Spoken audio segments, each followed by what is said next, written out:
when you're doing this direct connection like this. For really long runs like that, you're going to need to have Cat 6 cable or higher. This cable is actually just Cat 5 cable, which is the kind of cable that's found in a lot of existing data networks, including the wiring in my house. So I wanted to verify that this Cat 5 cable is going to work.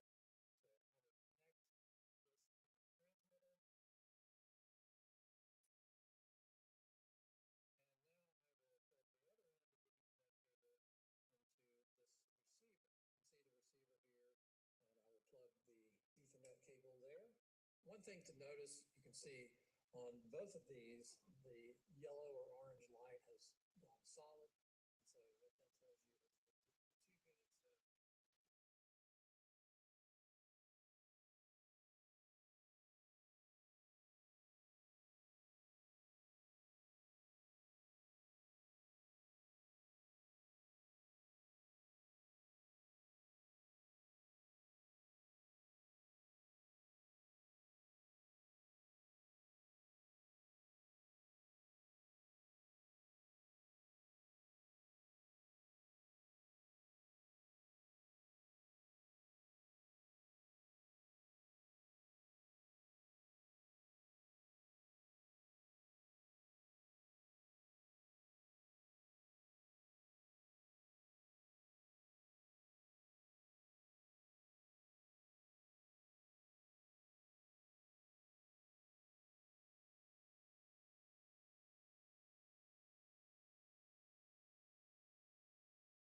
that the 2 units have Ethernet jack along with some wires for speakers. And then here is another network switch. And so I have some other devices here in this AV unit. I've got a Blu-ray player, the cable box, and some other things. And so what I need to do now is I have another cable. And if I can do this without dropping it and doing it with one hand, I'm going to plug that in. All right, and that's connected to the switch. I've got the Ethernet cable that I just plugged in behind the TV. And here's the receiver. I will plug this into the back of the receiver. And if this connects properly, this should be solid, and it is a solid. And look at that, we already have an image. So this is coming from the computer downstairs, and it is working wonderfully. You may be wondering how the audio is. This does deliver audio to this television. And so I have a mouse here that is actually controlling the computer downstairs. So I can just hit the start button. That's the way they package these. They're slightly different, but in my case, you can see I've got a little, came in this little piece of plastic, protective plastic. And I can control the volume using the remote control for the television, or I could also control what the YouTube app on that computer downstairs is outputting. But you can see it's delivering audio because HDMI cables deliver both video and audio simultaneously. So I'm able to definitely get the audio that I need from this video or anything else that was playing on the TV from the transmitter. Next, I want to reverse this process. I have the transmitter right here. I have the receiver downstairs, and it's hooked up to a small television. And so what I'm doing is I'm coming out of my cable box, which is turned sideways right here so you can see. So this is the HDMI cable coming out of that, going into this transmitter. And I've also looped out to the TV so you can see that it is playing television. And so what I want to do now is go downstairs and see if I can see it. Now, this is probably the most common thing that people are going to want to do with a HDMI extender like this. So I can watch TV anywhere where I have a network outlet in my house or my business without having to have a cable box. You just need to have a receiver connected to that TV wherever it is. And so let's go see if that's actually working. This TV is now connected to the receiver, and you can see it's obviously having a lot of difficulty displaying the video. And it's actually not a surprise. The manufacturer, O-Ray, does indicate that trying to make this work over long runs of Cat5 cable can be problematic. Now I have a Blu-ray player right here connected to the transmitter, got a movie playing from the Blu-ray. I want to see if that will play downstairs as well. The Blu-ray is playing, and you can see it is giving similar degraded video quality to that of the cable box. I want to try one more thing and see if I might be able to improve this. I'm back behind my TV. I want to see if I can improve the video signal by just simply circumventing this network switch that's up here. So I'm going to first pull the plug, or pull out the cable that goes to the transmitter. This goes to the transmitter. And then I will unplug the network switch. And then now I will plug in cable that goes to the transmitter, and we'll see if that makes the signal better. Video is playing now, and this is coming from the cable box, so that is working just simply by taking out that network switch. It is now able to work. Let's check it again with the Blu-ray player. And it is playing properly with the Blu-ray player, so this definitely will work. Remember, the video is still going through the main network switch. That hasn't changed. It's just no longer going through the one switch behind the TV. Normally, this HDMI extender would work over any number of switches in your network, but you will need Cat6 cable or higher to ensure that it functions correctly. Now, the HDMI extender is working on my Cat5 cables, but with the limitations that you have seen. Now, one thing that puzzled me was why the video that I was sending from my computer down here up to my TV transmitted flawlessly, but when I tried to bring the cable TV box video and Blu-ray video down here, it was degraded. So I reached out to O-Ray to ask why this would happen, and this was their response. The reason you're seeing stable performance with a computer but not with a Blu-ray player or cable box is mainly due to bandwidth and signal sensitivity differences between sources. A computer often outputs a more flexible or compressed signal, sometimes at lower chroma or bandwidth, which is easier to transmit over long distances. In contrast, Blu-ray players and cable boxes typically output a full 4K at 60 Hz signal with higher bandwidth, HDCP protected and less flexible, which requires a much stronger and cleaner transmission. So the solution is to use higher quality HDMI 2.0 or higher cables and use Cat6 or higher Ethernet cable if possible. Now, if you're considering using this HDMI extender over your network, verify what type of cabling you have. The cable type is almost always printed on the cables. How do you solve the problem of needing to control a device like this cable box or this Blu-ray player from a remote location? So if I need to change the channel, for example, on the cable box, do I have to come back upstairs to change it? Well, I don't, because this HDMI extender includes this IR out device, and it also has an IR in device. We'll look at that in just a moment. So I'm going to take this and I'm going to plug it into the back of the extender box, the transmitter box. And so now I need to position this somewhere in the vicinity of this cable box and the Blu-ray player. And I did test this, and it has a very good range. Even if this was sitting way down here on the floor, I was able to control the cable box and the Blu-ray player. This will actually work with any kind of device that uses infrared. So as long as this is within sight of that device, it's going to work. So let's go downstairs and I'll show you how to set this up. I'm back at the receiver unit where I want to watch TV away from the cable box upstairs. I have this IR in device, and I'm going to plug that into the back of the receiver. This is the remote control for my cable box upstairs. This particular remote works in radio frequency mode or infrared mode.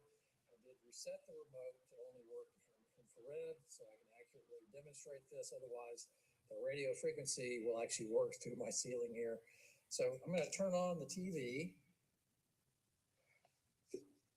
And so now I can just press the channel button and aim it here at this receiver.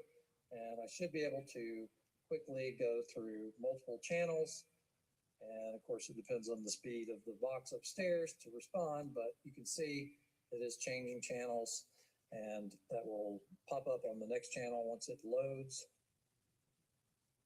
And so now I could even go to the guide and look at the guide just as if I were sitting in front of that TV upstairs. I can go to video on demand.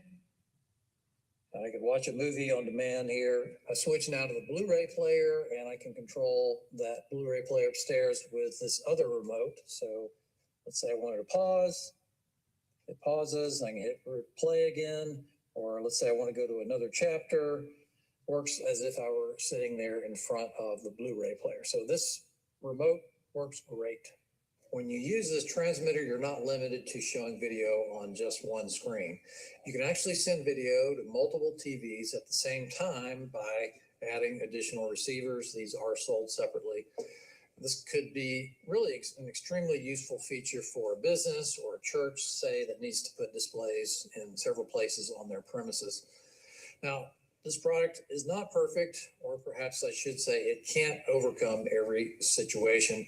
First, your Ethernet cable will impact how well the system works. As you saw, my Ethernet cabling is Cat5, which created some limitations for me. For longer cable runs up to 500 feet, Array does state that you will need Cat6 or higher cable. The second, your network switch needs to be able to handle this kind of traffic. This system worked just fine on my network's unmanaged gigabit switch, but if you have problems making this work on your network, you may need to upgrade to a managed switch that supports IGMP snooping. This allows you to limit where the video signal is going on the network. Third, there is a small amount of latency or delay when you're viewing the video signal at the receiving end. You saw the latency issue when I was moving the mouse around on my screen. If you're trying to play a game on the monitor connected to the receiver end of the HDMI extender, that delay would probably make gameplay impossible, or at least not much fun to play. But for general purpose video watching, the latency won't matter at all. Fourth, there are limitations to the video resolution and refresh rate. This extender supports the resolutions you see here on the screen, but these should cover the vast majority of use cases. At all resolutions, the refresh rate maxes out at 60 Hertz. So what are some use cases for this kit? Well, the most obvious use is if you have already tried to run an HDMI cable but just could not get it to work due to length or other reasons, or if you need to get an HDMI signal across your room, but you don't have an easy way to run an HDMI cable, but do have network outlets located near your source and destination locations. But obvious use is if you have already tried to on an HDMI cable that just could not get it to work due to length or other reasons, or if you need to get an HDMI signal across your room, but you don't have to on an HDMI cable, but do have network outlets located near your source and destination locations. This code is used.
A reading from Jeremiah.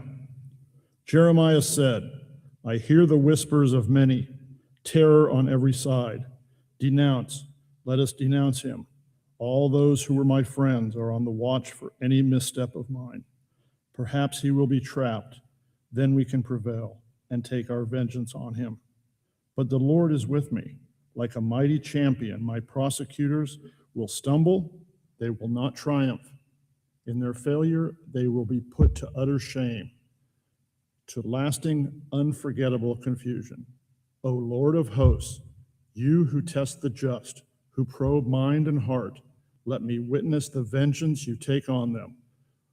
For you too I have entrusted my cause. Sing to the Lord, praise the Lord, for he has rescued the life of the poor from the power of the wicked.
A reading from Romans.